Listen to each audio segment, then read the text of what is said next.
नमस्कार. तर आपण मागच्या सेशनमध्ये टिलेज टॉपिक बघत होतो, बरोबर ना? टिलेज टॉपिकमध्ये आपण टिलेज म्हणजे काय, त्यानंतर तुमचं टिलेजचे ऑब्जेक्टिव्ज, त्यानंतर टिलेजचे जे इफेक्ट आहेत सॉईलच्या फिजिकल प्रॉपर्टीजवरती ते आपण स्टडी केले आणि टिलेजच्या टाईपसुद्धा आपण स्टडी केल्या होत्या. यामध्ये जे कन्व्हेन्शनल टिलेज प्रॅक्टिसेस आहेत ते आपण बघितल्या होत्या. यामध्ये आपलं काय बाकी आहे, तर ते आपलं बाकी आहे तर टिलेजच्या सिस्टम्स कुठल्या कुठल्या आहेत का मॉडर्न कन्सेप्ट ऑफ टिलेज. जे कन्व्हेन्शनल टिलेज प्रॅक्टिस आहेत आपण ऑलरेडी बघितली. यामध्ये on season tillage, off season tillage. On season टिलेजमध्ये आपण अजून त्यामध्ये सब टाईप्स बघितले, sub preparatory tillage, inter tillage. Preparatory टिलेजमध्ये अजून प्रायमरी टिलेज, सेकंडरी टिलेज आणि सीड बेअर प्रिपरेशन. हा सगळा पार्ट आपण मागच्या सेशनमध्ये बघितला आहे.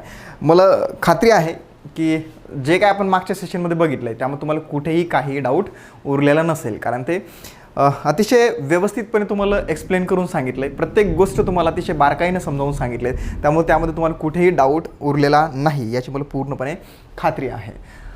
नेक्स्ट टॉपिक किंवा आजच्या सेशनमध्ये जो राहिलेला पार्ट आपल्याला बघायचा तो आहे आपला टिलेज सिस्टीम्स. ओके, टिलेजच्या कुठल्या कुठल्या सिस्टीम्स आहेत, म्हणजे सरळ आपल्याला जे मॉडर्न कन्सेप्ट आहे टिलेजचे ते डिटेलमध्ये स्टडी करायचं आहे. त्यापूर्वी आपण नेमकं टिलेजच्या कुठल्या कुठल्या सिस्टीम्स आहेत ते एक शॉर्टमध्ये बघूया.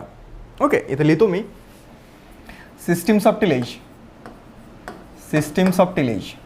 आता हे काय आहे, टाईप्स तर बघितलं होतं आपण. Systems of tillage. सर आपण काल टाईप्स ऑफ टिलेज बघितलं आहे, मग हे सिस्टीम्स काय आहे नेमकं, टिलेजच्या सिस्टीम्स काय आहेत. तर टिलेजच्या इंटेन्सिटीच्या बेसिसवरती टिलेजचं क्लासिफिकेशन केलं होतं. आता इंटेन्सिटी म्हणजे आपण किती प्रमाणात टिलेज ऑपरेशन्स कंडक्ट करतो आहे, फार हेवी टिलेज करतो आहे किंवा कमी प्रमाणात करतो आहे, त्या बेसिसवरती टिलेजचं क्लासिफिकेशन केलं आहे. त्याला आपण सिस्टीम्स ऑफ टिलेज असं म्हटलं आहे. ओके, आता इंटेन्सिटीमध्ये बघा याचे 3 क्लास पडतात. थोडंसं तुम्हाला हळूहळू समजेल मी काय बोलतो, तर लक्षात घ्या. यामध्ये एक आहे intensive tillage. Intensive tillage. Okay, दुसरी टाईप आहे रिड्यूस टिलेज. Reduce tillage. आणि यामध्ये तिसरा जो प्रकार आहे तो आहे कन्झर्वेशन टिलेज. कुठला आहे, conservation tillage. Conservation tillage. Intensity of tillage. टिलेजची इंटेन्सिटीच्या बेसवरती क्लासिफिकेशन आहे. यामध्ये इंटेन्सिव्ह टिलेज, रिड्यूस टिलेज आणि कन्झर्वेशन टिलेज.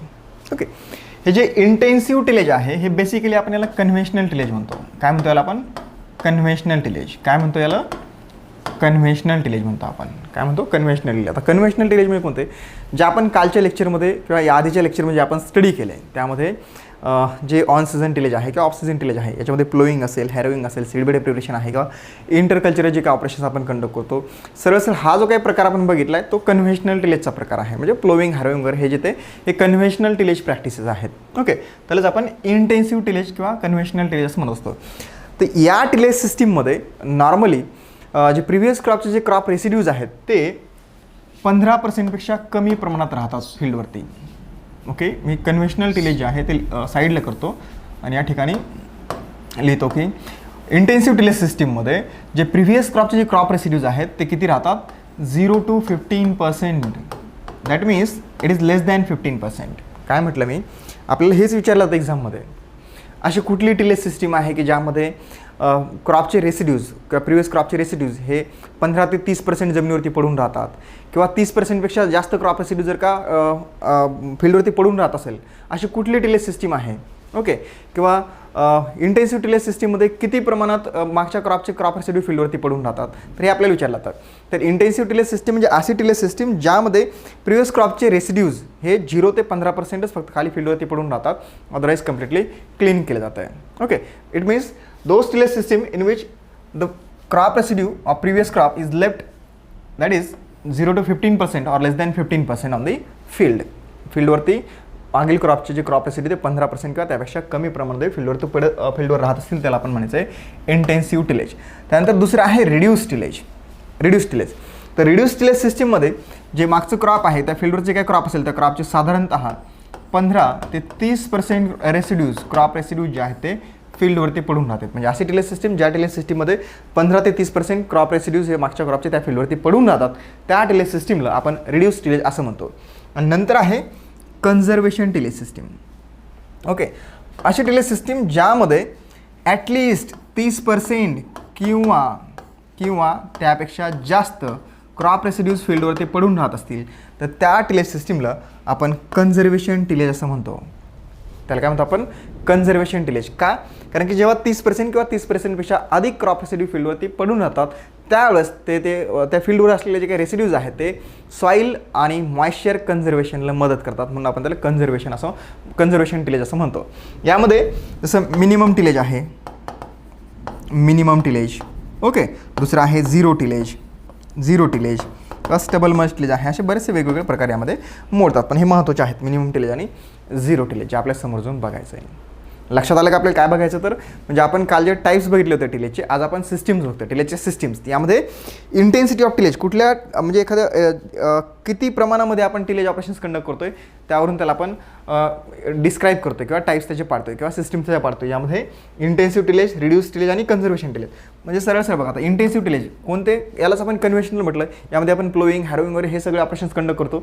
नॉर्मली बघा, जेव्हा आपण प्लोईंग, हॅरोईंग करतो ती फील्ड पूर्णपणे क्लीन होते. मागच्या क्रॉपचे किती % रेसिड्यू त्या फील्डवर येतात? अतिशय मिनिमम राहतात, 0 ते 15%. तर त्यालाच आपण म्हटलं इंटेन्सिव्ह टिलेज. दुसरं रिड्यूस टिलेज, अशी टिलेज सिस्टीम ज्यामध्ये 15 ते 30% क्रॉप रेसिड्यूज हे मागच्या क्रॉपचे फील्डवरती पडून राहतील, अशा टिलेज सिस्टीमला म्हटलं आपण रिड्यूस टिलेज. आणि त्यानंतर दुसरी बघतोय आपण कन्झर्वेशन टिलेज. जसं मिनिमम टिलेज, झिरो टिलेज बघा. मिनिमम टिलेजमध्ये साधारणतः 30 ते 50% क्रॉप रेसिड्यू मागच्या क्रॉपच्या त्या फील्डवरतीच पडून राहतात आणि फक्त खाली ज्या रो झोनमध्ये आपल्याला क्रॉप सो करायचं फक्त आपण त्याच ठिकाणी तो रो झोन जो आहे तो क्लीन करतो किंवा तिथं टिलेज ऑपरेशन्स कंडक्ट करतो. म्हणजे 30 ते 50% क्रॉप रेसिड्यू त्या फील्डवरती पडून राहतात. त्याच ठिकाणी झिरो टिलेज, त्याला आपण नो टिल किंवा केमिकल टिलेज असं सुद्धा म्हणत असतो. यामध्ये काय होते, जवळपास 50 ते 100% क्रॉप रेसिड्यू मागच्या क्रॉपचे त्याच फील्डवरती ॲज इट इज पडून राहतात. ओके. मग हे काय करते, तर सॉईल कन्झर्वेशन, मॉइश्चर कन्झर्वेशन करायला सुद्धा मदत करते. तर नॉर्मली मिनिमम टिलेज आणि झिरो टिलेज हे आपले मॉडर्न कन्सेप्ट आहेत टिलेजचे. ओके. आणि याच्यामध्ये 30 ते 50% किंवा 30%पेक्षा जास्त क्रॉप रेसिड्यू फील्डवरती पडून राहतात, तर त्याला आपण कन्झर्वेशन टिलेजमध्ये सुद्धा क्लासिफाय करतो. ते फक्त लक्षात ठेवायचं आहे की कोणत्या टिलेज सिस्टीममध्ये किती क्रॉप रेसिड्यू फील्डवरती पडून राहतात. ओके. आपण आता समोर बघूया, 1 बाय 1 आपण डिटेलमध्ये याला स्टडी करूयात. फाईन.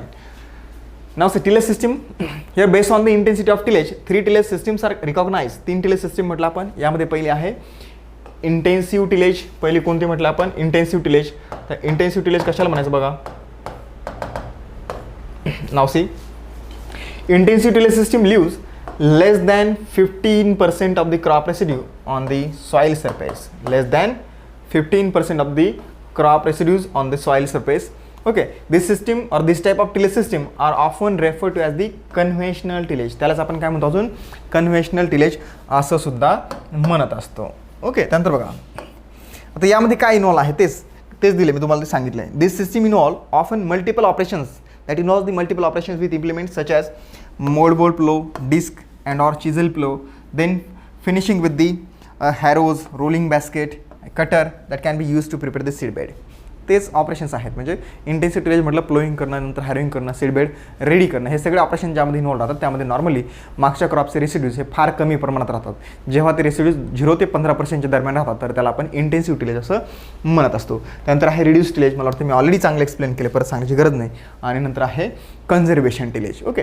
आता समोर जाऊन आपल्याला इथं तुम्हाला टिलेज इम्प्लिमेंट दिले, जे की आपण ऑलरेडी कालच्या सेशनमध्ये ऑलरेडी बघितलेत. ओके. हे तुम्हाला वाचून घ्यायचे आहेत, लक्षात ठेवायचे की प्रायमरी टिलेज कुठले आहेत, सेकंडरी टिलेज इम्प्लिमेंट्स कुठले आहेत, त्यानंतर इंटर कल्टिवेशन ऑपरेशनसाठी वापरल्या जाणारे टिलेज इम्प्लिमेंट्स कुठले आहेत, ऑफ सीझन टिलेजसाठी वापरल्या जाणारे इम्प्लिमेंट्स कोणते आहेत, सोईंग प्लांटिंगसाठी कोणते इम्प्लिमेंट्स वापरतो आपण, आणि implements for specific purposes. Okay. वेगवेगळे इम्प्लिमेंट्स आपल्याला इथं दिलेलं आहे, जे आपण ऑलरेडी बघितलं. असं रिच प्लो आहे. ओके. जसं रिजेस फॉर्म करण्यासाठी वापरतो आपण. त्यानंतर बंड फॉर्मर आहे. ओके. आता हे स्पेशल पर्पज इम्प्लिमेंट्स आहेत. किंवा ट्रॅडिशनल वुडन मार्कस असेल, ओके, मार्किंग किंवा प्लांटिंग, सीड प्लांटिंग करण्यासाठी वगैरे वापरले जातात. तर असे वेगवेगळे इम्प्लिमेंट जे ते या ठिकाणी तुम्हाला दिलेले आहेत. आपण कालच्या सेशनमध्ये पण primary tillage implement, secondary tillage implement जे ते बघितलेत. ओके. सोबतच प्रत्येक इम्प्लिमेंट्सबद्दल तुम्हाला डिटेलमध्ये स्टडी करायला मिळतं ॲग्रिकल्चरल इंजिनिअरिंगमध्ये. ओके. कारण की तो इंजिनिअरिंगचा पार्ट आहे इम्प्लिमेंटचा. थोडंसं डिटेलमध्ये जाऊन स्टडी करायला आपल्याला त्या ठिकाणी सुद्धा हे अजून एक वेळेस डिटेलमध्ये स्टडी करायला मिळणार आहे. चला आपण समोर बघूया. समोर आपल्याला डिटेलमध्ये जाऊन स्टडी करायचं आहे कन्झर्वेशन टिलेज, किंवा त्यालाच आपण मॉडर्न कन्सेप्ट ऑफ टिलेज म्हणूया. काय स्टडी करायचं आहे? कन्झर्वेशन टिलेज किंवा मॉडर्न कन्सेप्ट ऑफ टिलेज जे आहे ते आपल्याला डिटेलमध्ये स्टडी करायचे आहेत. त्यामध्ये पहिल्यांदा आपण इंट्रोडक्शन बघूया की हे जे टिलेजचा कन्सेप्ट आहे किंवा मिनिमम टिलेजचा जो कन्सेप्ट आहे तो कुठे खऱ्या अर्थानं सुरुवात झाली. तर हे विचारलं जातं आपल्या एक्झाममध्ये. जो मिनिमम टिलेजचा कन्सेप्ट आहे हा पहिल्यांदा USA मध्ये स्टार्ट झाला, लक्षात ठेवायचं आहे. The concept of minimum tillage was started in USA. Okay, तिथं जे ऑइल प्राइसेस आहे हे खूप जास्त प्रमाणामध्ये त्याच्या प्राइसेस वाढल्यामुळं हा कन्सेप्ट जो होतो त्यांनी नवीन डेव्हलप केला. तर हेच बघायचं आपल्याला की मिनिमम टिलेज नेमकं काय आहे, झिरो टिलेज नेमकं काय आहे, हा कन्सेप्ट आपल्याला व्यवस्थितपणे समजून घ्यायचं आहे. हे लक्षात ठेवायचं आपल्याला. The concept of minimum tillage was first started in USA. The immediate cost for introducing the minimum tillage was high cost of tillage due to the step rise in the oil prices in the 1974.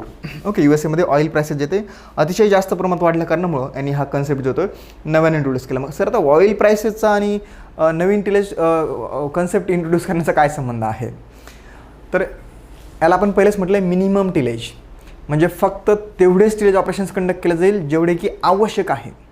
Okay, minimum टिलेजचा महत्त्वाचा उद्देशच तो आहे, फक्त तितकेच tillage operations conduct करायचे का तेवढ्याच झोनमध्ये किंवा तेवढ्याच रो झोनमध्ये ऑपरेशन्स कंडक्ट करायचे ज्या झोनमध्ये की आपल्याला प्लांट किंवा सीडिंग करायचं आहे, प्लांटिंग करायचं आहे. ओके, ज्या ठिकाणी टिलेज ऑपरेशनचा काही उपयोग नाही आहे, फायदा नाही आहे, तर ते ऑपरेशन्स अवॉइड करायचे आणि फक्त खाली क्रॉपच्या रो झोनमध्ये कंडक्ट करायचे. That simply means minimum tillage जे आहे ते फक्त आणि फक्त खाली सीडबेड प्रिपरेशनसाठीच केलं जातं आहे. ओके, इंटर रो जो काही स्पेस असेल त्यामध्ये ऑपरेशन्स कंडक्ट केल्या जात नाही. म्हणजे जे काही अननेसेसरी टिलेज ऑपरेशन्स आहेत किंवा प्रॅक्टिस आहेत त्या काय केल्या जातात, अवॉइड केल्या जातात. ऑब्वियसली जर का त्या प्रॅक्टिस आपण अवॉइड केल्या तर आपली भरपूर सगळी एनर्जी पण वाचते, पैसा पण वाचतो, फ्युएल पण वाचते, बऱ्याचशा गोष्टी वाचतात, बरोबर का? आणि त्याचे फायदेसुद्धा आहेत, ते सुद्धा आपल्याला समजून बघायचं आहे की मिनिमम टिलेज किंवा रिड्यूस टिलेज याचे बेनिफिट्स काय आहेत, डिसॲडव्हान्टेजेससुद्धा बघायचे आहेत आपल्याला, फायदे आणि तोटे दोन्ही गोष्टी आपल्या इथं बघायच्यात जे की आपल्याला एक्झाममध्ये विचारल्या जातात. ओके, नाव सी. बघा आता काय म्हटलं आपण, मिनिमम टिलेजचा कन्सेप्ट हा पहिल्यांदा USA मध्ये स्टार्ट झाला. रिझन होतं की त्या ठिकाणी जे ऑइल प्राइस आहे खूप जास्त प्रमाणात वाढल्या कारणामुळे 1974 हा कन्सेप्ट इंट्रोड्यूस करण्यात आला. तर सायंटिस्टने यावरती रिसर्च केला की सगळेच ऑपरेशन्स कंडक्ट करणं आवश्यक आहे का? जसं आपण प्लोईंग करतो, नंतर हॅरोईंग करतो, ओके, आणि सीडबेड प्रिपरेशन करतो, तसं जनरली बघा नॉर्मली बघा एक्झाम्पल घेऊ आपण. बघा एक फील्ड आहे, सपोज ही एक फील्ड आहे, 1 हेक्टर एवढी एक फील्ड आहे. एक्झाम्पल घेऊ आपण, जस्ट एक्झाम्पल घेतोय. आपण काय केलं की पूर्णच्या पूर्ण फील्डमध्ये काय केलं आहे, प्लोईंग केलं आहे. पूर्ण फील्डमध्ये कुठला स्पेस त्या ठिकाणी सोडला नाही आहे. पूर्ण फील्डमध्ये आपण प्लोईंग केलं आहे. पूर्ण फील्डमध्ये आपण हॅरोईंग केलं आहे. पूर्ण फील्डमध्ये आपण क्लॉड क्रशिंग केलं, हॅरोईंग केलं, मल्टिपल हॅरोईंग केलं, सीडबेड प्रिपरेशन केलं, का जेही ऑपरेशन्स आपल्याला त्यासाठी नेसेसरी होते सगळे ऑपरेशन आपण कंडक्ट केले. आणि नंतर आपण काय केलं, क्रॉपची सोईंग केली. क्रॉप सोईंग करताना आपण एका रो झोनमध्ये करणार ना, एका रोमध्ये करणार आपण, बरोबर का? पण आपण जे ऑपरेशन्स कंडक्ट केलेत ते कसे कंडक्ट केलेत, असं एका पर्टिक्युलर फक्त तिथे केले. कन्व्हेन्शनल टिलेजमध्ये काय करतो आपण, सगळ्या ठिकाणी ऑपरेशन्स कंडक्ट करतो. ओके, हे जे रेड लाईन्स आहेत that indicate the operation done in the whole field. Okay, आणि जे ब्लॅक लाईन्स आहेत ते इंडिकेट करते की क्रॉपचे रो झोन आहेत. एक्झाम्पल घेऊ आपण, मी ज्या रेड लाईन आहेत त्या हटवून टाकतो म्हणजे आपल्याला कन्फ्युजन होणार नाही. आता बघा आपण ज्या रो झोनमध्ये ज्या ठिकाणी आपण सीडचं सोईंग केलं आहे, आता इथे टिलेज ऑपरेशन्स कंडक्ट करणं गरजेचं आहे, कारण की ते त्याला प्रॉपर एक सीडबेड मिळावा, सीड जर्मिनेशनसाठी ते आवश्यक आहे, त्याला प्रॉपर स्टँड मिळावा त्यासाठी सुद्धा आवश्यक आहे, सबसिक्वेंट ग्रोथ प्रॉपरली व्हावा त्यासाठी पण आवश्यक आहे. परंतु जे इंटर रो स्पेस आहे म्हणजे हा रो झोन सोडून हा जो काही स्पेस दिसतोय आपल्याला, ह्या स्पेसमध्ये आपण जे काही ऑपरेशन्स कंडक्ट केले त्याचा काय फायदा आहे का नाही, यावरती सायंटिस्टनी रिसर्च केला आणि त्यांच्या लक्षात आलं की आपण जे इंटर रो झोनमध्ये काय टिलेज ऑपरेशन्स कंडक्ट करतो ते अननेसेसरी आहेत, वेस्ट आहेत, त्यामध्ये आपली एनर्जी पण जाते. सोबत समजा आपण ट्रॅक्टरने ऑपरेशन्स कंडक्ट करतोय, आपल्याला इम्प्लिमेंट्स पण यूज करावं लागत आहेत, वेळ पण जातोय, पैसा पण जातोय, फ्युएल पण आपलं जे एनर्जी आहे ते सुद्धा वेस्ट जाते आणि त्याचं काही बेनिफिटसुद्धा नाही. सोबत त्याचे डिसॲडव्हान्टेजेस पण आहेत की जसं आपण कंटिन्युअस त्या ठिकाणी हेवी इम्प्लिमेंट्स रन करतोय. ओके, सॉईलचे जे सब लेअर आहे त्या काय होतात, कॉम्पॅक्ट होतात, हार्ड होतात, याचे डिसॲडव्हान्टेजेस पण आहे. ओके, तर मग ह्यामुळं काय झालं की म्हणजे मिनिमम टिलेज जो कन्सेप्ट आहे पहिल्यांदा डेव्हलप झाला. तर मिनिमम टिलेजमध्ये काय म्हटलं की मिनिमम टिलेजमध्ये फक्त तेवढेच ऑपरेशन्स कंडक्ट केले जातात जेवढे की सीडच्या सोईंगसाठी महत्त्वाचे आहेत. आणि ते ऑपरेशन्स फक्त कुठं कंडक्ट केले जातात, क्रॉपच्या रो झोनमध्ये. आणि जे हा इंटर रो स्पेस आहे या ठिकाणी ऑपरेशन्स कंडक्ट केल्या जात नाही. त्या ठिकाणी जी फील्ड आहे जशाच तशी राहू दिली जाते. काय फरक पडणार का, ज्या रो झोनमध्ये आपल्याला सीडचं सोईंग करायचं आहे त्या झोनमध्ये आपण प्रॉपर सीड बेड बनवण्यासाठी ऑपरेशन्स कंडक्ट केले आणि इंटर रो स्पेसमध्ये आपण काहीच ऑपरेशन नाही कंडक्ट केलं. काय फरक पडेल का? काही फरक पडणार नाही. जिथं क्रॉप सोन करायचं आहे, जिथं सीड सोन करायचं ते फक्त प्रॉपर असावं, त्याची रिक्वायरमेंट फुलफिल झाली पाहिजेत. इंटर रो स्पेसमध्ये काही फरक पडणार नाही. मग हेच लक्षात आलं आणि अशा रिसर्चच्या माध्यमातून हा एक मिनिमम टिलेजचा कन्सेप्ट जो तो डेव्हलप झाला आणि तो इम्प्लिमेंटसुद्धा केला गेला. तेच बघायचं आपल्याला. So here efforts were made to know whether several tillage operations that carried out in the field are necessary or not. In addition, there are problems associated with the clean cultivation. Here the repeated use of the heavy machinery destroys the soil structure and that causes the soil pains and leads to the erosions. Okay, soil पॅनचे ते सुद्धा होतात, इरोजनचे प्रॉब्लेमसुद्धा होतात. Okay, सोबत जसं की heavy implements आपण त्या फील्डवरती यूज करत असते नॉर्मल कन्व्हेन्शनल टिलेज ऑपरेशनमध्ये, तर ते सॉईल स्ट्रक्चरसुद्धा डिस्टर्ब करते किंवा डिस्ट्रॉय करण्याचं काम करत असते. म्हणून लक्षात आलं की जे काही आपण प्लोविंग हॅरोईंग करतो पूर्ण फील्डमध्ये हे अननेसेसरी आहे. फक्त ज्या झोनमध्ये किंवा ज्या रो झोनमध्ये आपल्याला सीडचं सोईंग करायचं आहे फक्त तेवढ्याच झोनमध्ये टिलेजची गरज आहे किंवा एक प्रॉपर सीडबेड असावं, त्यासाठी टिलेज ऑपरेशन्स कंडक्ट करण्याची गरज आहे. ओके, म्हणजे बघा हे the needs of the planting zone and the water management zone is different, totally different. बरोबर ना? जसं तर इथं आपल्याला दिसते तर काय केलं आपण, इथे समजा आपण एक कन्व्हेन्शनल टिले ऑपरेशन कंडक्ट केलं, प्लोईंग केलं, हॅरोईंग केलं. मी आता तुम्हाला मग समजून सांगितलं. पूर्ण फील्ड प्लो केली, हॅरो केली, आपण रेडी केली आणि या ठिकाणी आपण जे क्रॉप आहे ते प्लांट केले. तर एक्झाम्पल घ्या, तुम्हाला ते कॉटन क्रॉप दिसते, राईट? तर क्रॉप दिसते आपल्याला, सॉरी कॉटन नाही, दुसरं कुठलं तरी क्रॉप आहे. आपण फक्त आपल्या कन्सेप्टवरती लक्ष देवा.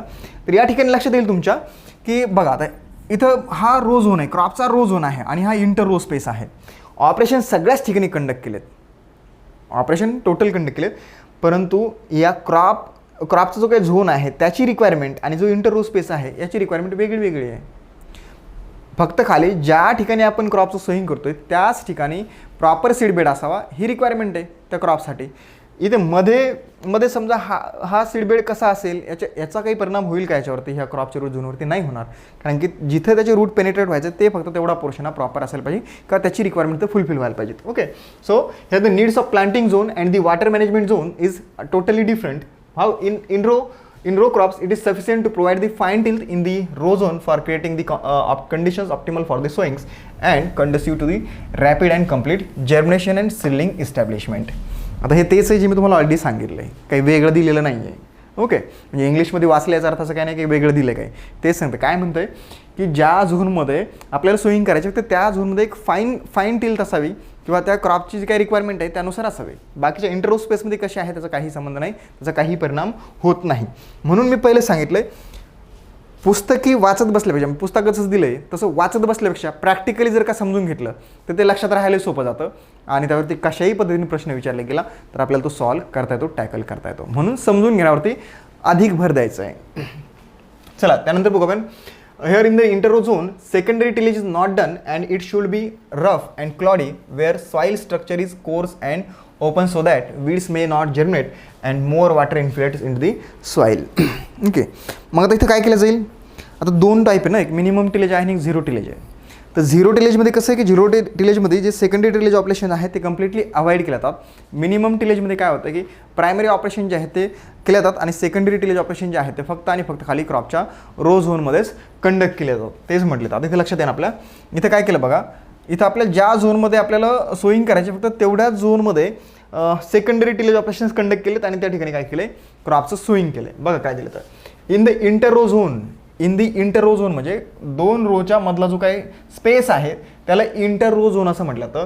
In the inter row zone secondary tillage is not done. या इंटर रो झोनमध्ये सेकंडरी टिलेज ऑपरेशन्स डन केले जात नाही. आता सेकंडरी टिलेज ऑपरेशन्स काय आहे आपण कालच बघितले. In the inter row zone secondary tillage is not done and it should be rough and cloddy. हे रफ अँड क्लॉडी असायला पाहिजे. Where soil structure is coarse and open so that weeds may not germinate and more water infiltrates into the soil. आता असं rough and course असेल आणि त्या ठिकाणी जर का प्रिव्हियस क्रॉपचे रेसिड्यूज पडून असेल तर काय होईल, ऑब्वियसली येथे काय होणार आहे, हे क्रॉप रेसिड्यूज पडून असल्या कारणामुळं त्या फील्डमधून जे काही बाहेर जाणारं पाणी आहे हे क्रॉप रेसिड्यू त्याला ऑब्स्टॅकल म्हणून काम करेल, बरं का, अडथळा आणेल आणि त्या पाण्याला जमिनीमध्ये इन्फिल्ट्रेट व्हायला जास्त वेळ मिळेल. रन ऑफ होणारं पाणी जर का रिड्यूस झालं तर त्या रन ऑफ होणाऱ्या पाण्यासोबत वाहून जाणारी जी माती आहे ती सुद्धा काय होईल, थांबेल. म्हणजे पर्यायानं या ठिकाणी इन्फिल्ट्रेशन रेट पण वाढतो आहे, म्हणजे सॉईलचं कन्झर्वेशनसुद्धा होतं आहे आणि मॉइश्चर कन्झर्वेशनसुद्धा होतं आहे. चला समोर बघा. हां, आता यामध्ये जसं टिलेजचा एक वीड कंट्रोल हा सुद्धा एक महत्त्वाचा ऑब्जेक्टिव्ह आहे. मग मिनिमम टिलेज किंवा झिरो टिलेज सिस्टीममध्ये जे वीड कंट्रोल आहे ते हर्बिसाईडच्या सहाय्याने केलं जातं. जसं यामध्ये नॉन सिलेक्टिव्ह हर्बिसाइड्स आहेत, पॅराकॉट, ग्लायफॉसेट. ओके, तर हे जे ते जनरली यूज केले जातात. या व्यतिरिक्त काही पॉईंट दिले आपल्याला महत्त्वाचे बघा. Crop residues can and in many cases should be left over the surface as stable mulch to protect the against the evaporation and erosion losses. आता हे बघा काय ऑलरेडी दिले तुम्हाला.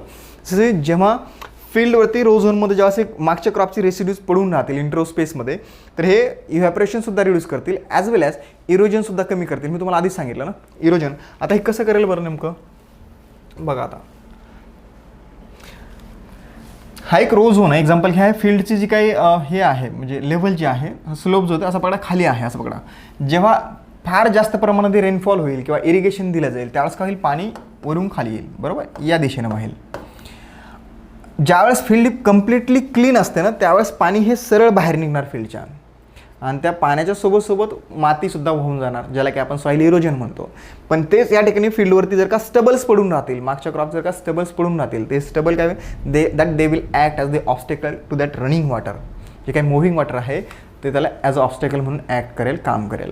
आणि मग जे पाणी आहे ते डायरेक्ट रन ऑफ होईल का, इथं नाही होणार. हे स्टबल्स काय करेल, त्याला अडथळा निर्माण करेल आणि त्या पाण्याला जास्त वेळ मिळेल त्या जमिनीमध्ये पर्क्युलेट होण्यासाठी. म्हणजे पाणीसुद्धा पर्क्युलेट होईल, इन्फिल्ट्रेशनसुद्धा होईल. म्हणजे सॉईल मॉइश्चर कन्झर्वेशन तर होतच होतं, सोबत त्या पाण्यासोबत जी वाहून जाणारी माती होती ती पण थांबली. म्हणजे सॉईल कन्झर्वेशन ॲज वेल ॲज मॉइश्चर कन्झर्वेशन दोन्ही इथं होतं आहे. सॉईल आणि मॉइश्चर दोन्ही इथं कन्झर्वेशन होतं आहे, म्हणून आपण याला कन्झर्वेशन टिलेज असं म्हणतो. चला त्यानंतर समोर आता एक जस्ट इंट्रोडक्शन झालं आपलं. इथपर्यंत काय झालं आहे, इंट्रोडक्शन. आता आपल्याला बघायचं आहे मिनिमम टिलेज आणि त्यानंतर बघायचं आहे झिरो टिलेज. काय बघायचं आहे, मिनिमम टिलेज आणि झिरो टिलेज. ओके, तर मी ऑलरेडी सांगितलं तुम्हाला की मिनिमम टिलेजमध्ये फक्त खाली minimum necessary tillage operation conduct केला जातात, अतिशय मिनिमम. हां, म्हणजे कन्सिडरेबल अमाऊंट ऑफ किंवा कन्सिडरेबल म्हणजे आपण कन्सिडरेबल ऑपरेशन जे ते कंडक्ट केलं जातात.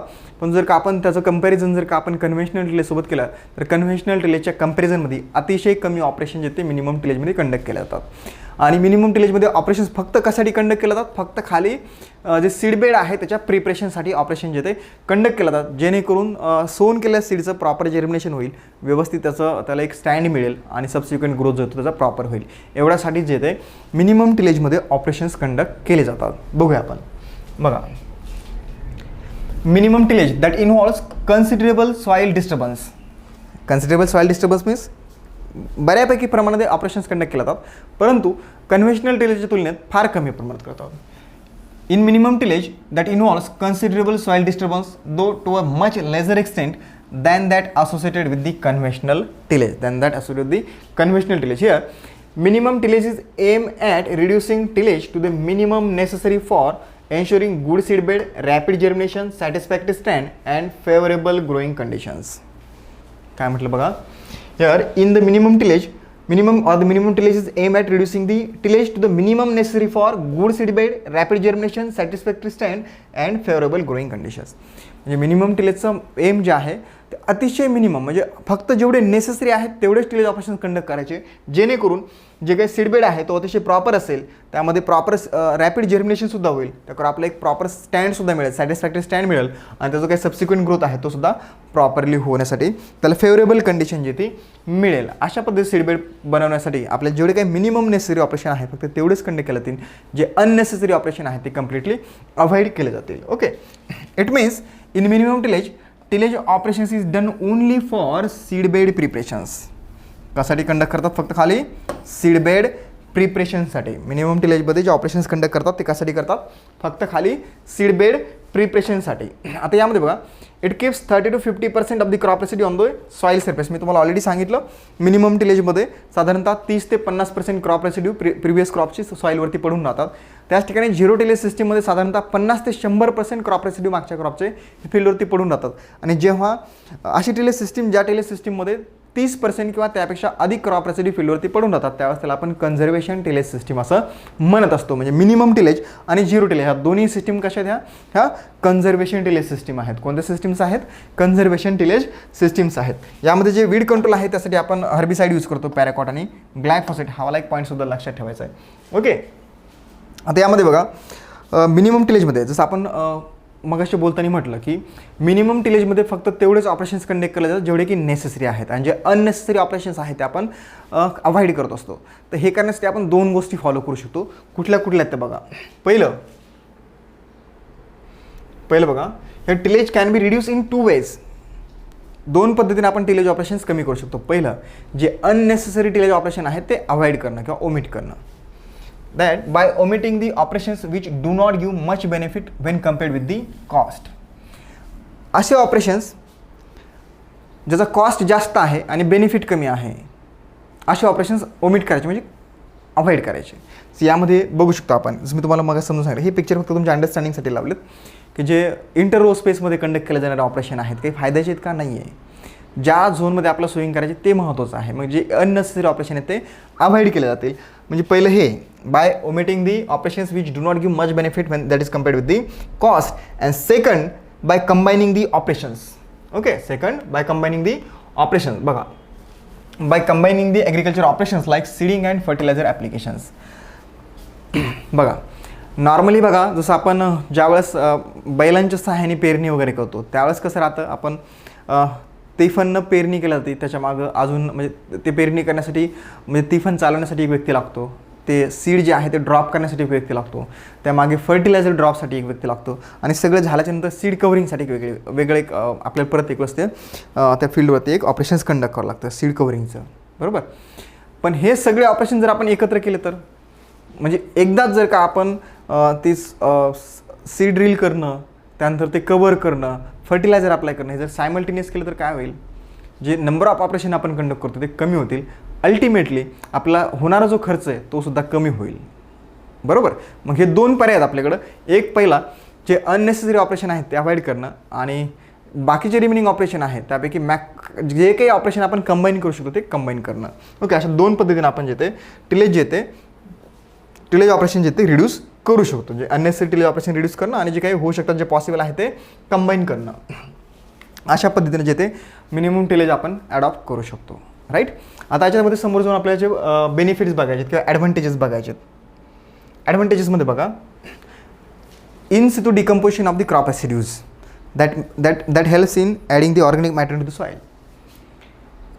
आपण ऑलरेडी म्हटलं ना की प्रिव्हियस क्रॉपचे साधारणतः 30 ते 50% क्रॉप रेसिड्यूज हे फील्डवरती पडून राहतात. मग ते जेव्हा डिकम्पोज होतील त्यावेळेस काय होईल, ते ऑर्गॅनिक मॅटर म्हणजे त्या जमिनीमध्ये काय करतील ते ऑर्गॅनिक मॅटर ॲड करायला मदत करतात. ऑर्गॅनिक मॅटरमुळे काय होतं, सॉईलचं जे स्ट्रक्चर आहे हे चांगलं मेंटेन राहतं, सॉईलचं स्ट्रक्चरसुद्धा ॲज वेल ॲज सॉईलची फर्टिलिटी, वॉटर होल्डिंग कॅपॅसिटीसुद्धा जसं ऑर्गॅनिक मॅटर सॉईलमध्ये इन्क्रीज झाला, सॉईलची वॉटर होल्डिंग कॅपॅसिटी इन्क्रीज होते, सॉईलची फर्टिलिटी इम्प्रूव्ह होते, सॉईलचं स्ट्रक्चर इम्प्रूव्ह होते. बरोबर का. म्हणजे जे काही मागच्या क्रॉपचे जे काही क्रॉप रेसिड्यू त्या फील्डवरती पडून राहतात 30 ते 50% हे डिकम्पोज झाल्याच्या नंतर त्या सॉईलमध्ये ऑर्गॅनिक मॅटर ॲड करायला मदत करतात आणि organic matter ultimately moisture conservation म्हणजे वॉटर होल्डिंग कॅपॅसिटी पण इम्प्रूव्ह करते, सोबत सॉईलचं स्ट्रक्चर पण इम्प्रूव्ह करते, सॉईलची फर्टिलिटी पण इम्प्रूव्ह करायला मदत करत असते. Improved soil condition due to decomposition of plant residues in the situ. Plant residues in situ. आता हे कोणते रेसिड्यू आहेत, तेच जे की जमिनीवरती पडून होते 30 ते 50. त्यानंतर higher infiltration caused by the vegetation present on the soil and channels formed by the decomposition of the dead roots. High infiltration कसं काय, तुम्हाला पिक्चर दाखवलं मगाशी. जसं इंटररो स्पेसमध्ये जे काय स्टबल पडून आहेत ते स्टबल असल्यामुळे काय होईल की त्या फील्डमधून समजा एक्सेस रन ऑफ जे काय आहे, एक्सेस जे वॉटर आहे, रेन वॉटर आहे ते डायरेक्ट फील्डच्या बाहेर नाही जाणार.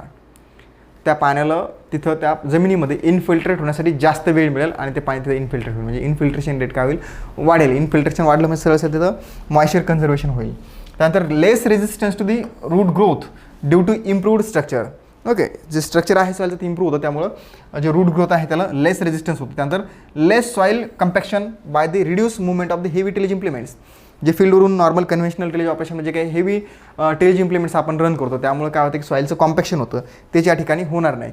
पण हे जे सगळे बेनिफिट्स आहेत हे जनरली कोर्स टेक्चर सॉईल आणि जे मीडियम टेक्चर सॉईल आहेत त्यावरती आपल्या साधारणतः 3 वर्ष जवळच आपण कंटिन्युअस टिलेज ऑपरेशन कंडक्ट करेल त्यानंतर आपल्याला हे ॲडव्हान्टेजेस बघायला मिळतात. काय म्हटलं मी, हे जे वरती आपण जे काही ॲडव्हान्टेजेस बघितलेत हे नॉर्मली आपल्याला कोर्स टेक्चर आणि मीडियम टेक्चर सॉईलवरती बघायला मिळतील. ते सुद्धा जेव्हा आपण याच्यावरती कंटिन्युअस 3 वर्षापर्यंत मिनिमम टिलेज प्रॅक्टिस करेल.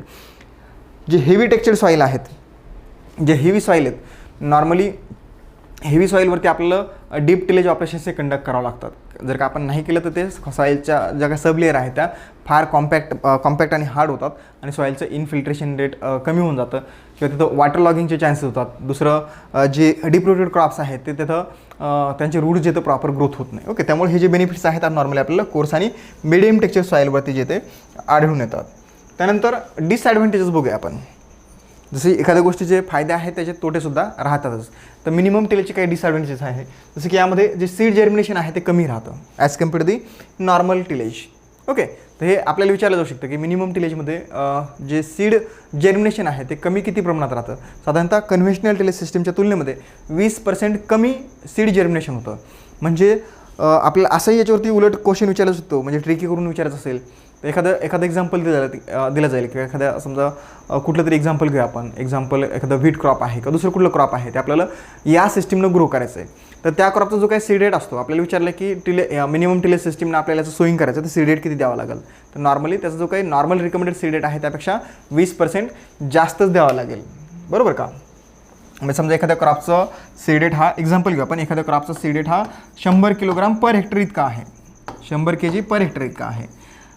आणि जर का ते आपण मिनिमम टिलेज सिस्टीममध्ये जर का आपण ते प्लांटिंग करत असेल तर साधारणतः 20% त्याचा सीड रेट काय होतं आहे, सीड रेट जो तो आपल्याला वाढवावा लागेल. कारण की 20% सीड जर्मिनेशन जे ते याच्यामध्ये कमी राहतं. मग आपल्याला ते सीड रेट जो होतं 20% जास्त द्यावं लागेल. हे लक्षात ठेवायचं आपल्याला की मिनिमम टिलेज सिस्टीममध्ये जो सीड जर्मिनेशन रेट जो आहे तो कमी आहे. किती आहे, 15 ते 20% इतका कमी आहे. दुसरं, मिनिमम टिलेज ज्या ठिकाणी आपण प्रॅक्टिस करतो त्या ठिकाणी आपल्याला नायट्रोजनचा डोस जो तो जास्त द्यावा लागतो. हा सुद्धा जवळपास 20% इतका जास्त द्यावा लागतो. 20 ते 25% इतका जास्त डोस द्यावा लागतो नायट्रोजनचा. का? कारण की जी क्रॉप रेसिड्यू फील्डवरती पडून आहे ते लगेच डिकम्पोज होत नसतं. ते लगेच डिकम्पोज होत नाही आणि ते जोपर्यंत डिकम्पोज होत नाही तोपर्यंत त्या फील्डमधलं जे काही अवेलेबल नायट्रोजन आहे ते अनअवेलेबल होतं आणि जे सक्सेडिंग क्रॉप आपण त्या फील्डवरती ग्रो करेल त्याची नायट्रोजन रिक्वायरमेंट फुलफिल व्हावी यासाठी आपल्याला त्या ठिकाणी साधारणतः 20 ते 25% जास्त नायट्रोजन जे ते द्यावं लागतं. ओके, हा सगळा सॉईल सायन्सचा कन्सेप्ट आहे. जसं हे जनरल आहे की जेव्हा क्रॉपचं डिकम्पोजिशन होतं, क्रॉपचं डिकम्पोजिशन रेट हा त्याच्या CN रेशोवरती अवलंबून राहतो. कार्बन नायट्रोजन रेशो ज्याला म्हणतो आपण. ओके, जसं की बघा जे सिरियलचे रेसिड्यूज आहेत याचा CN रेशो फार जास्त राहतो. 90H1 to 100H1च्या रेंजमध्ये राहतो. याचे रेसिड्यूज काही महिन्यांपर्यंत जसे तसे राहतात, डिकम्पोज होत नाही. बघितलं असेल तुम्ही नॉर्मली शेतामध्ये जर कधी गेला असेल, कधी पाहिलं असेल तर ज्वारीचे स्टबल्स घ्या. ज्वार आहे, सॉर्गम स्टबल्स आहेत किंवा बाजऱ्याचे स्टबल्स आहेत किंवा सिरियलपैकी व्हीटचे स्टबल असेल, मेजचे स्टबल असेल. बघा हे स्टबल फील्डवरती 2-2, 4-4, 5-5 महिने जरी पडून राहिले तरी ते जशाल तसे राहतात, डिकम्पोज होत नाही. त्याच ठिकाणी बघा सोयाबीन हार्वेस्ट केली आपण, महिनाभरानंतर आपल्याला त्या फील्डवरती सोयाबीनचं कुठलाही काही दिसत नाही. महिना 1.5 महिन्यामध्ये सगळे डिकम्पोज होऊन जातात. कारण की त्याचा CN रेशो हा कमी राहतो. हे जे काही डिकम्पोजिशन रेट आहे हा CN रेशोवरती डिपेंड राहतो. परंतु जोपर्यंत डिकम्पोजिशन कंप्लीट होत नाही तोपर्यंत त्या फील्डमधलं अवेलेबल नायट्रोजन हे अनअवेलेबल होतं. हे कोण करतं? हे मायक्रो ऑर्गॅनिझम करतात. हा सगळा केमिस्ट्रीचा पार्ट आहे. आपल्याला डिटेलमध्ये सॉईल सायन्समध्ये स्टडी करायला मिळेल. तर सध्या इतकं लक्षात ठेवा की जे मिनिमम टिलेज आहे, मिनिमम टिलेजमध्ये नायट्रोजनचा डोस जो येतो जास्त दिला किंवा ज्या फील्डवरती आपण मिनिमम टिलेज प्रॅक्टिस करतो त्या फील्डवरती सक्सेडिंग क्रॉप आपण सोईंग करेन त्या सक्सेडिंग क्रॉपचा जो काही रिकमेंडेड डोज आहे त्याच्या 20 ते 25% डोज आपल्याला जास्त द्यावा लागेल. कशाचा? नायट्रोजनचा. का? कारण की त्या फील्डमधलं अवेलेबल नायट्रोजनचे ते इनिशियल स्टेजला अनअवेलेबल राहतं. कारण की त्या ठिकाणी हे डिकम्पोजिशन झालेलं नसतं. प्रिव्हियस किंवा ते प्रिसिडिंग जे क्रॉपचे रेसिड्यूज आहे त्याचं डिकम्पोजिशन झालेलं नसते. हे त्याचे डिसॲडव्हान्टेजेस आहेत. त्यानंतर nodulation is affected in some leguminous crops. काही लेग्युमिनस क्रॉप्समध्ये नोडुलेशन जे आहे ते अफेक्ट होतं. पी आहे किंवा ब्रॉड बीन्स आहे. ओके, आणि यामध्ये जे काही मिनिमम टिलेजमध्ये जे काही ऑपरेशन्स आहेत, सोईंग ऑपरेशन आहेत, एवढे सोपे नसतात. यासाठी स्पेशल इम्प्लिमेंटची गरज असते. म्हणजे आपण नॉर्मल इम्प्लिमेंटच्या सहाय्यानं या ठिकाणी ऑपरेशन्स कंडक्ट नाही करू शकत. तर हा एक याच्यामधला एक दुसरा डिसॲडव्हान्टेजेस आहे. ओके, चला त्यानंतर नेक्स्ट आहे आपल्या याच्यामध्ये झिरो टिलेज. ओके, किंवा त्याला आपण नो टिलेज असं म्हणतो. झिरो टिलेज हा मिनिमम टिलेजचा एक्स्ट्रीम कन्सेप्ट आहे. जसं आपण बघितलं मिनिमम टिलेजमध्ये ॲटलिस्ट म्हणजे प्रायमरी टिलेज ऑपरेशन्स थोड्याफार प्रमाणात कंडक्ट केला जाईल आणि सेकंडरी टिलेज ऑपरेशन जे आहे ते फक्त रो झोनमध्ये कंडक्ट केला जाईल. पण या ठिकाणी काय आहे की जे प्रायमरी टिलेज ऑपरेशन्स आहेत जे कम्प्लिटली अवॉइड केले जातात. प्रायमरी टिलेज ऑपरेशन जे ते कम्प्लिटली अवॉइड केले जातात आणि सेकंडरी टिलेज ऑपरेशन फक्त खाली ज्या ठिकाणी सीड सोईंग करायचं त्या झोनमध्ये किंवा फक्त तेवढ्याच ठिकाणी कंडक्ट केला जातात. तर याला आपण नो टिल किंवा केमिकल टिल असं सुद्धा म्हणू शकतो किंवा म्हणतो. ओके, लक्षात ठेवायचं आहे. Zero tillage is an extreme form of minimum tillage. Here zero tillage is also called as no till or chemical tillage. हे लक्षात ठेवायचं आहे. Zero tillage is an extreme form of minimum tillage. That is the extreme form of minimum tillage. While it is also called no till or the chemical tillage. त्यालाच काय म्हटलं आपण, no till किंवा chemical tillage. Here the primary tillage is completely avoided and secondary tillage is restricted to the seed bed preparation in the row zone only. काय म्हटलंय, zero टिलेजमध्ये primary tillage operations हे completely avoid केले जातील आणि secondary tillage operation जे आहेत ते फक्त आणि फक्त खाली रो झोनमध्ये कंडक्ट केले जातील. या सिस्टीममध्ये 50 ते 100% क्रॉप रेसिड्यू हे फील्डवरती पडून राहतात आधीच्या क्रॉपचे, असं या ठिकाणी आपल्याला दिसते. ओके, बघा, तर यामध्ये काय होतं की टिल प्लांटिंग नावाची एक मेथड आहे.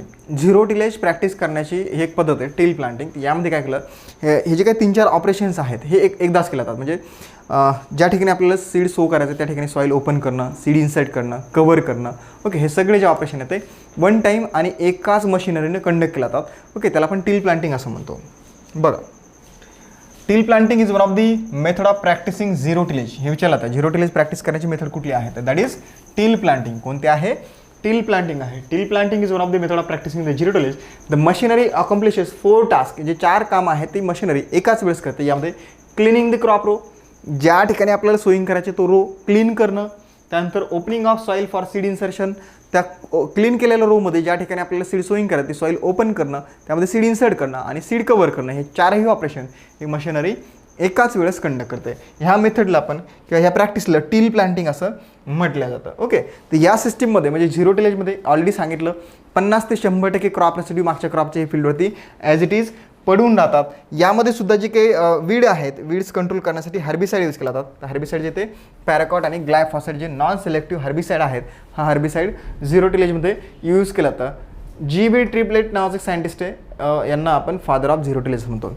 टिलेजचं फादर कोण आहे, तर जेथरो टूल आहे. झिरो टिलेजचं फादर कोण आहे, तर या ठिकाणी GB ट्रिपलेट आहे. हे लक्षात ठेवायचं. झिरो टिलेज ही प्रॅक्टिस आहे ही पहिल्यांदा व्हीट आणि राईस क्रॉपमध्ये ॲडॉप्ट करण्यात आली होती. सगळ्यात पहिल्यांदा कुठं ॲडॉप्ट केली, ही व्हीट आणि राईसमध्ये. ओके, तर हे लक्षात ठेवायचं आहे. वेल, याच्यामध्ये ॲडव्हान्टेजेस बघूया. Advantages, disadvantages. नॉर्मली जे मिनिमम टिलेजमध्ये पाहिले बऱ्यापैकी तेच ॲडव्हान्टेजेस डिसॲडव्हान्टेज आपल्या इथं पाहायला मिळतील. बघा, surface crop cover reduces soil erosion. Surface crop cover reduces soil erosion. तर ऑलरेडी मिनिमम टिलेजमध्ये पण सांगितलं, जसे आपण झिरो टिलेजमध्ये काय करतो की फक्त खाली क्रॉपच्या रो झोनमध्ये ज्या ठिकाणी सीड सोईंग करायचं फक्त तेवढ्यापुरतंच तो रो क्लीन करतोय, सीड प्लेस करतोय, कव्हर करतोय, बरोबर का.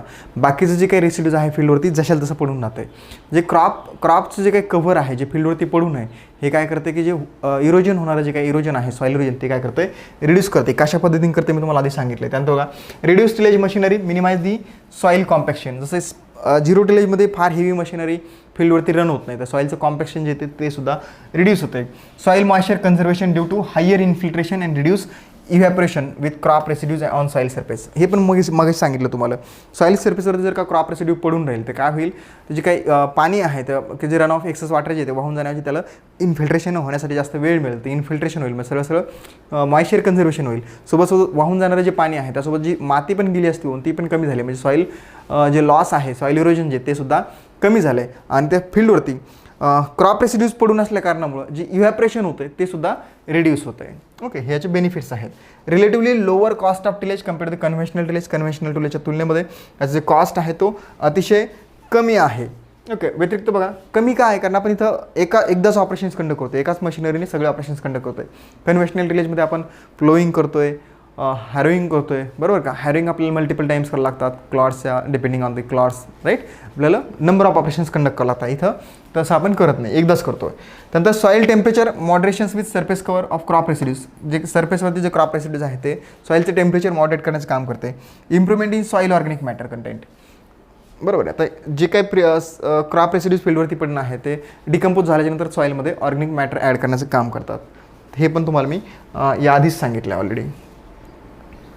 ओके, नंतर आहे डिसॲडव्हान्टेजेस. बघा याच्यामध्ये buildup of the herbicide residues due to dependence on chemicals for weed control.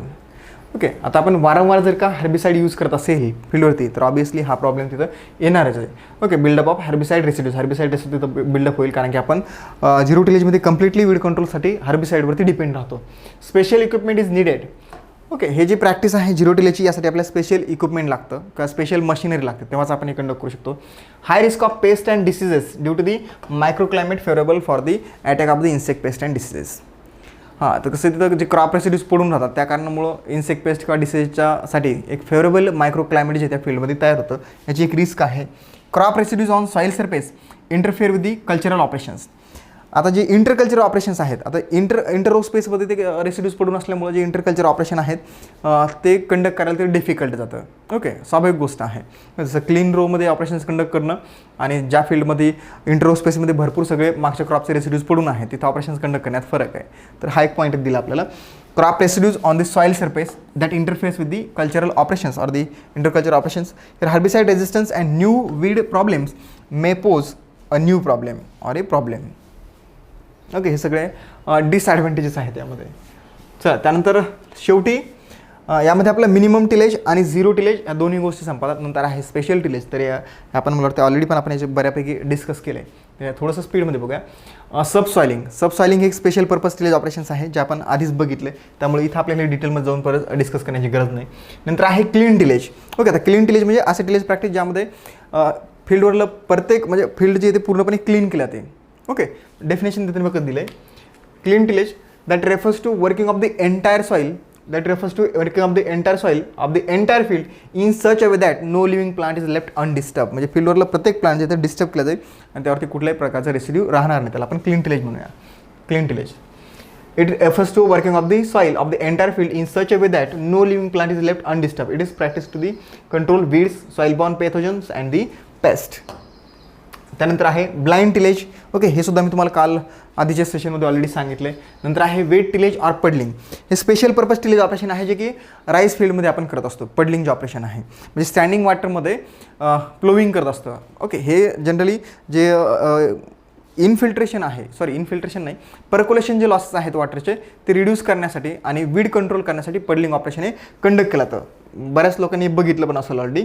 So ज्या ठिकाणी आपल्याला राईस क्रॉपचं प्लांटिंग करायचं आहे त्या फील्डमध्ये काय केलं जातं, पाणी सोडलं जातं आणि त्यामध्ये जो देसी प्लो वगैरे आहे की आता पडलर पण आले, ट्रॅक्टर माउंटेड आहे, ट्रॅक्टरच्या व्हीलवरती माउंट केलं तर पडलर जे ते त्या फील्डमध्ये स्टँडिंग वॉटरमध्ये फिरवले जातात. तर याला आपण पडलिंग असं म्हणतो. हे जे ते एक तर वीड कंट्रोल आणि दुसरं जे काही पर्क्युलेशन लॉस आहे वॉटरचे ते रिड्यूस करण्यासाठी हे ऑपरेशन जे ते कंडक्ट केलं जातं पडलिंग. त्यातच आपण वेट टिलेज असं म्हणतो. हे स्पेशल पर्पज टिलेज ऑपरेशन आहे. ओके, तर इथपर्यंत आपला टिलेज हा टॉपिक जो तो संपवतोय. मला खात्री आहे की आपण टिलेजचा प्रत्येक ॲस्पेक्ट, प्रत्येक पॉईंट आपण या ठिकाणी डिटेलमध्ये जाऊन स्टडी केला आहे. या लेवलनं तुम्हाला कोणीही शिकवणार नाही आणि शिकवणंसुद्धा शक्य नाही आहे. कारण की जनरली इतक्या डेप्थला जाऊन शिकवणं किंवा फार डिफिकल्ट राहतं, एवढं सोपं नाही आहे आणि इतक्या व्यवस्थितपणे एक्सप्लेन करणं. आपण प्रत्येक पॉईंट, प्रत्येक कन्सेप्ट हा अतिशय व्यवस्थितपणे डिटेलमध्ये प्रॅक्टिकली समजून घेण्याचा प्रयत्न केला आहे, जेणेकरून तुम्हाला तो कधीही विसरणार नाही. मला खात्री आहे मी जे काही शिकवतोय तुम्हाला ते तुम्ही कधीही विसरणार नाही आणि प्रत्येक कन्सेप्ट, प्रत्येक गोष्ट तुमची वेल अंडरस्टँड होईल आणि प्रत्येक कन्सेप्ट तुमचा क्लिअर होईल. ओके,